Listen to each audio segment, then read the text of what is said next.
ৰাজ্যত চলিছে নিৰ্বাচনৰ গৰম বতাহ চৌদিশে চলিছে তীব্ৰ নিৰ্বাচনী প্ৰচাৰ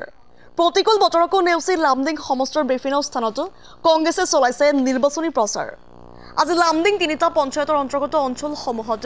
কাজিৰঙা লোকসভা সমষ্টিৰ কংগ্ৰেছৰ প্ৰাৰ্থী ৰজলিনা তিৰ্কীয়ে প্ৰচাৰ সভা চলায়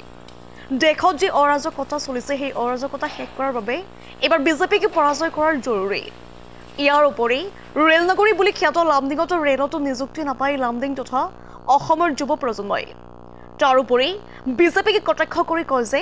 কাজিৰঙা সমষ্টি বিজেপিৰ সকলোতকৈ সফলভাৱে জয়লাভ কৰাৰ সমষ্টি কিন্তু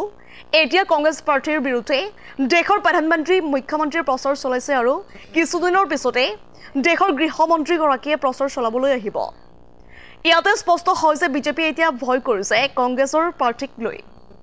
আজি কংগ্ৰেছৰ প্ৰাৰ্থীগৰাকীক সংগ দিয়ে লামডিং সমষ্টিৰ প্ৰাক্তন বিধায়ক স্বপন কৰ হুজাই জিলা কংগ্ৰেছৰ সভাপতি বিশ্বজিৎ ৰায় মায়া চক্ৰৱৰ্তীকে ধৰি বহু কংগ্ৰেছৰ নেতাকৰ্মী উপস্থিত আছিল লামডিঙৰ পৰা ইছা 24/7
পৰিৱৰ্তনৰ কথা কৈছে কিন্তু কথা বতৰা পাতোতে জনসাধাৰণো কৈছে বা আমাৰ দলীয় লোকসকলো কৈছে যে এই যিখিনি উন্নয়ন হৈছে বা আগতে কি হ'ল এইটো গোটেই কংগ্ৰেছৰ দিনতে হ'ল বিজেপিৰ দিনত একো তেনেকৈ কাম কাজবিলাক আগবঢ়া নাই ইয়াত আমি বহুত ডাঙৰ ডাঙৰ সমস্যাবিলাক আছে বিশেষকৈ আজি লামডিং বুলি ক'লে লামডিং বুলি কওঁতে মই আগতে শুনিছোঁ লামডিঙৰ অৰ্থটো কি লামডিংটো এটা কাৰ্বি শব্দ লুম মানে পানী আৰু ডিং মানে নাইকিয়া মানে পানী নাইকিয়া এটা ঠাই আৰু যিমান যদি জাত আনি যাওঁ শিলেই শিল আছে তো ইয়াত পানীৰ সমস্যা যথেষ্ট হ'ব সেইকাৰণে পানীৰ সমস্যাটো যিহেতুকে পানীয়ে প্ৰাণ বুলি কয় যে এই অঞ্চলত বসবাস কৰা লোকসকলৰ কাৰণে পানীৰ কথাটো খুবেই চিন্তা চৰ্চা কৰিব লাগিছিলে আজি কেন্দ্ৰ চৰকাৰে হওক বা ৰাজ্য চৰকাৰে হওক কিন্তু তেওঁলোকে ব্যৰ্থ হৈছে আজি মই গম পাইছোঁ যে সকলোৱে নিজৰ ব্যৱস্থা কৰাকে বা ৰেলৰ পৰা যি এটা ব্যৱস্থা কৰা আছে সেইটোতে আমাৰ এই অঞ্চলবিলাক চলি আছে সেই তেনেকুৱা ধৰণৰ কথাবিলাক চলি আছে সেইকাৰণে যি মূল সমস্যাটো যদি এড্ৰেছ কৰা নহয় তেতিয়াহ'লে এই চৰকাৰটোৱে ৰাইজৰ কাৰণে কৰিবলৈ সক্ষম হোৱা নাই বুলি মই ভাবোঁ আৰু ৰাইজে সেই কথাই কৈছে আৰু বিশেষকৈ আজি এই অঞ্চলত আমি চাকৰি বাকৰিটো পাওঁ যদিও ৰেলৱেজ আছে কিন্তু ইয়াত কোনে চাকৰি পাইছে কোনে চাকৰি পাই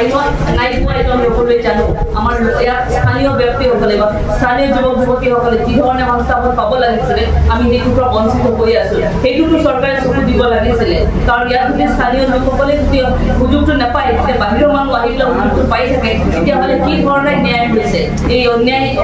অত্যাচাৰ হৈ থকা নিচিনাহে পৰিলক্ষিত হৈছে সেইকাৰণে এই কথাবিলাকো আমি যাতে আগন্তুক সময়ত আজি কেন্দ্ৰত আমাৰ পুনৰ কংগ্ৰেছ চৰকাৰ আমাৰ ইণ্ডিয়া এলায়েন্সৰ যোগেদি আজি সকলো বিৰোধী দলে একেলগে আহিছে একমাত্ৰ এইটো কাৰণে কাৰণ বিজেপিয়ে যিমানখিনি প্ৰতিশ্ৰুতি দিছিলে সেই সকলো প্ৰতিশ্ৰুতিবিলাক মিছাৰ হৈ গ'ল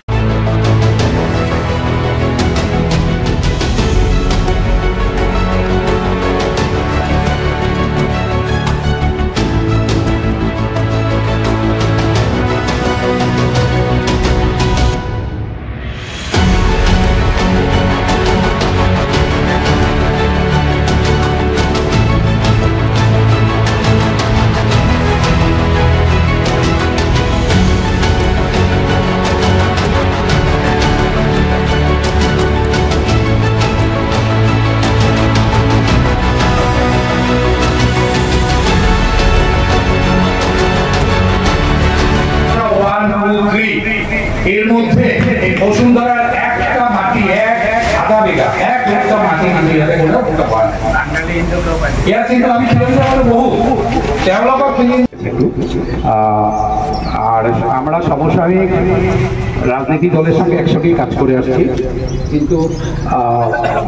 প্রত্যক্ষভাবে ওনাকে আমরা পাইনি আমাদের সমষ্টি, কারণ ওনার নিজের কর্মভূমি অনেক দূরে সরুপথা,